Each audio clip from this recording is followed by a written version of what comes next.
The Weeping Hollow, the Rio Grande Valley in 2024, was a place of contradictions. By day, it was a sun-scorched expanse of dusty roads, sprawling ranches, and border towns buzzing with life. By night, it transformed into something else entirely, a land where shadows clung too tightly to the earth, where the air carried whispers no one could quite decipher. The locals spoke of strange occurrences, lights flickering without cause, animals refusing to cross certain bridges, and the ever-present hum of something unnatural lingering just beyond the cottonwood groves. Most dismissed these tales as folklore, the kind of stories told to keep kids from wandering too far from home. But for those who had seen her, the stories were no mere cautionary tales. Her name was never spoken aloud, not anymore. To say it was to invite her gaze, or so the elders warned. They called her the Hollow's Lament, a name that carried the weight of centuries of fear. She was no longer the weeping mother of legend, no longer a tragic figure bound by grief. Whatever she was now, it was something far older, far darker, a force that fed on sorrow and twisted it into something unspeakable. The invitation, Elena Marquez was not the kind of person who believed in ghosts. At 27, she was a journalist with a knack for debunking urban legends, her articles for the Valley Chronicle earning her a small but loyal following. She'd grown up in Brownsville, Texas, close enough to the Rio Grande to know its moods the way the river could seem alive, its currents whispering secrets to anyone who lingered too long. But Elena had always chalked those feelings up to imagination, nothing more. It was late October when the email arrived. The subject line read simply, "The Hollow." No sender name, no signature, just a single paragraph in stark, unadorned text. "You've written about the valley's myths, but you've never touched the truth. If you want to see what's real, come to the old cottonwood grove by the river at midnight. Follow the path past the broken bridge. She's waiting." Elena's first instinct was to delete it. She'd received her share of crank messages, conspiracy nuts, pranksters, even the occasional stalker. But something about this one gnawed at her. The mention of the Cottonwood Grove was specific, too specific. It was a place few people visited, a tangled stretch of land where the river bent sharply, hidden from the main roads. The broken bridge was even more obscure, a relic from a flood in the 1980s. Now, little more than a pile of warped planks and rusted iron. How did the sender know about it? She hesitated, her cursor hovering over the delete button. Then, against her better judgment, she replied, "Who are you? What's this about?" No response came. By evening, curiosity had won out over caution. She packed her notebook, a flashlight, and her phone, telling herself it was just research. If nothing else, it might make for a good story.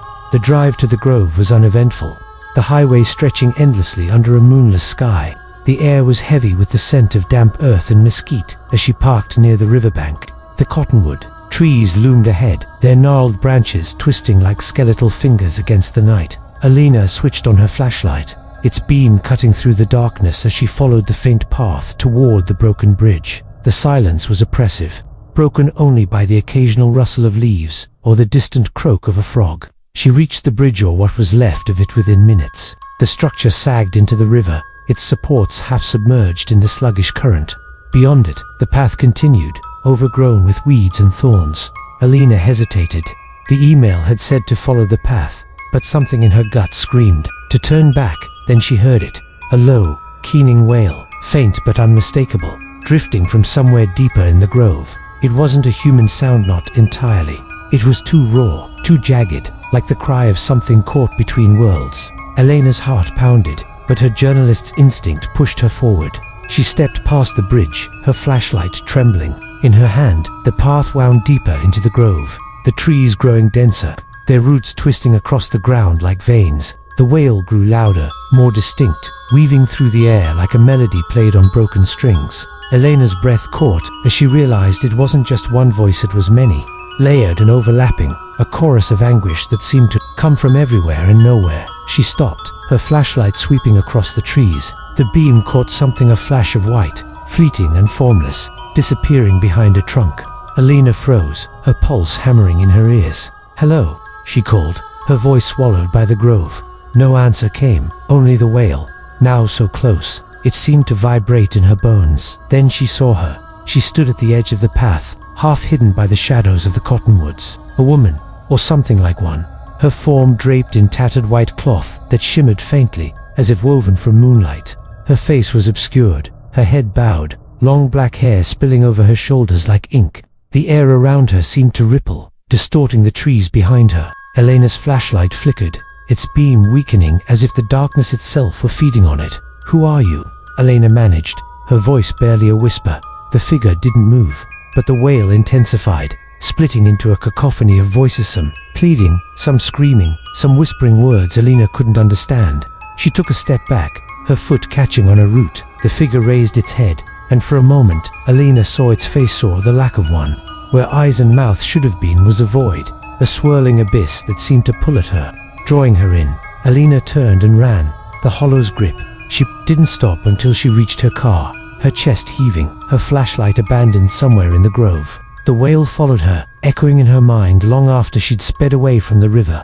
By the time she reached her apartment, the adrenaline had faded, replaced by a bone-deep unease.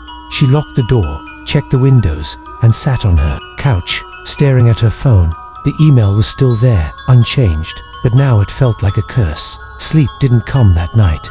Every creak of the floorboards, every gust of wind against the windows, made her jump. She kept replaying the moment in the grove, the faceless figure, the voices, the way the air had seemed to thicken around her. It wasn't a prank, it wasn't her imagination. Something was out there, and it had seen her. The next morning, tried to focus on work, but her thoughts kept drifting back to the grove. She scoured her notes, her articles, anything that might explain what she'd seen. The valley had no shortage of ghost stories, but none matched the figure she'd encountered. La Llorona was the closest, but even that felt wrong. The weeping woman was a tragic figure, a mother mourning her children. What Elena had seen was something else, something that didn't mourn, but hungered. She decided to dig deeper. She visited the local library, combing through archives of old newspapers and historical records. Most of what she found was familiar tales of drownings in the Rio Grande, disappearances along its banks, stories of a woman in white who lured people to their deaths. But one article, buried in a 1920s edition of a now-defunct paper, caught her eye. It described a series of vanishings near the Cottonwood Grove, attributed to a hollow spirit that appeared after a flood had claimed an entire family. The article was vague, its author dismissed as superstitious, but it mentioned a detail that made Elena's blood run cold. The spirit was said to have no face, only a void that swallowed the light. Elena's research led her to an elderly woman named Rosa, a curandera who lived on the outskirts of Brownsville. Rosa was known for her knowledge of the valley's folklore, though she rarely spoke to outsiders. Elena found her in a small adobe house, surrounded by herbs and candles that flickered despite the still air. "You saw her," Rosa said before Elena could finish her story. The old woman's eyes were sharp, unyielding. "You went to the grove, didn't you?" Elena nodded, her throat tight. "What is she?" Rosa leaned forward, her voice low. "She's not what the stories say. Not anymore. The Hollow's Lament isn't a woman, not a mother. She's something older, something that was here before the river, before the people. She wears grief like a mask, but it's not hers. She takes it, feeds on it, twists it, and once she sees you, she doesn't let go." Elena shivered. "Why me? Why now?" Rosa's gaze darkened. "You were called. Someone or something wanted you there. The Hollow doesn't show herself unless she's been invited." The words hit Elena like a blow. The email, the path, the grove. It hadn't been random. Someone had sent her there, knowing what she'd find. The voices. Over the next few days, Elena's life began to unravel. The wail followed her everywhere, not just in her dreams, but in waking moments. She'd hear it in the hum of her refrigerator, the rush of water from her faucet, the static of her radio. It was faint, almost imperceptible, but it was there, burrowing into her mind. She stopped sleeping, her reflection in the mirror growing gaunt, her eyes hollowed by exhaustion. Worse were the visions. They came without warning, of the faceless figure standing at the edge of her vision, her white dress stained with something dark and viscous. Sometimes, Elena saw other faces in the void, where her face should have been faces of people she didn't know, their expressions frozen in terror. She started avoiding mirrors, covering them with sheets, but the visions found her anyway. Editor Javier noticed the change. "You look like hell," he said bluntly during a meeting. "What's going on?" Elena wanted to tell him, but the words wouldn't come. How could she explain something she didn't understand? Instead, she lied, blaming stress and deadlines. Javier didn't buy it, but he let it go, assigning her a fluff piece about a local festival to take her mind off things. But the festival was near the river, too close to the grove. As Elena walked through the crowds, the wail grew louder, drowning out the music and laughter. She saw her again, standing at the river's edge, her form flickering like a bad signal. This time, others noticed a child pointed, screaming, before his mother yanked him away. An old man crossed himself, muttering prayers, but most seemed oblivious, as if the figure existed only for those she'd chosen. Elena fled the festival, her heart racing. She drove to Rosa's house, desperate for answers. The curandera was waiting, her expression grim. "She's marked you," Rosa said, lighting a bundle of sage. "The hollow doesn't just take lives. She takes you, your thoughts, your memories, your soul. She's already inside you." Elena's hands shook. "How do I stop her?" Rosa shook her head. "You can't. Not alone. She's tied to the river, to the grove. You'd need to find her, anchor what keeps her here. But no one's ever found it and lived." The anchor, Elena refused to give up. If the hollow had an anchor, she'd find it. She returned to the library, digging through every record she could find about the Cottonwood Grove. She uncovered fragments of a story, a ritual performed centuries ago by a forgotten tribe, a sacrifice to appease a river spirit gone vengeful. The details were scarce, but one name kept appearing: La Hondanada, the hollow. It wasn't a person, but a place, a sinkhole deep in the grove, hidden by roots and time. Elena knew she had to go back. She armed herself with salt, sage, and a silver cross Rosa had given her. Though she wasn't sure she believed in their power. The grove was different this time. The air thicker, the shadows sharper. The wail was constant now, a chorus of voices that clawed at her sanity. She followed the path, past the broken bridge, deeper than before, until she found it, a gaping maw in the earth, surrounded by twisted roots that pulsed like living things. The sinkhole was impossibly deep, its walls slick with something that glistened like oil. At its edge stood the figure, her faceless void turned toward Elena. The voices surged, a tidal wave of sound that threatened to pull her under. Elena clutched the cross, chanting the prayers Rosa had taught her. But the figure only laughed, a sound like breaking glass. "You think you can banish me?" The voice wasn't human, wasn't singular. It was the hollow itself, speaking through every lost soul it had claimed. "I am the river. I am the grief. I am eternal." Elena's vision blurred, the void in the figure's face expanding, pulling her in. She saw flashes of lives, not her own: a child drowning, a mother screaming, a man clawing at the earth as the river swallowed him. The hollow wasn't just a spirit, it was a repository of pain, a parasite that fed on the valley's tragedies. With a scream, Elena threw the sage into the sinkhole, followed by the salt. The ground shook, the roots writhing as if in pain. The figure lunged, her void face inches from Elena's, but she held her ground, driving the cross into the earth. The wail reached a fever pitch, then stopped. Silence. The figure was gone. The sinkhole was just a hole, its walls dull and lifeless. Elena stumbled back, her body trembling, her mind reeling. She'd done it. She'd broken the anchor. Or so she thought. The hollow's return. Weeks passed, and the wail didn't return.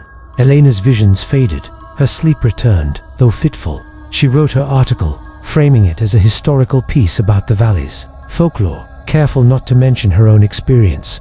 The story went viral, earning her praise and skepticism in equal measure. She tried to move on, to believe she'd won, but the hollow wasn't gone. It started small, a flicker in her peripheral vision, a whisper in the dead of night. Then the dreams came, vivid and relentless. She saw the sinkhole again, but now it was inside her, a void that grew with every breath. She saw the faces again, not strangers but her own, twisted and screaming, trapped in the hollow's embrace. One night, she woke to find her apartment filled with water, not real water, but something colder, heavier, that clung to her skin. Like grief, the figure stood at the foot of her bed, her void face pulsing with light. "You cannot destroy what is eternal," it said, its voice a chorus of her own fears. Elena ran, but the hollow was everywhere, in the mirror, in the shadows. In her own reflection, she realized too late what Rosa had meant. The hollow didn't need the sinkhole. It had found a new anchor, her. The river's song. Elena Marquez disappeared from Brownsville in December 2024. Her apartment was found empty, her belongings untouched, save for a single page torn from her notebook. On it was a single sentence, written in a trembling hand: "The river never forgets. The Cottonwood Grove is quiet now," or so the locals say. But those who venture too close still hear it, a faint wail, carried on the wind, weaving through the trees. They don't speak of her anymore, not by name, but they know she's there, waiting. Her void face turned toward the next soul who dares to listen, and the river keeps singing.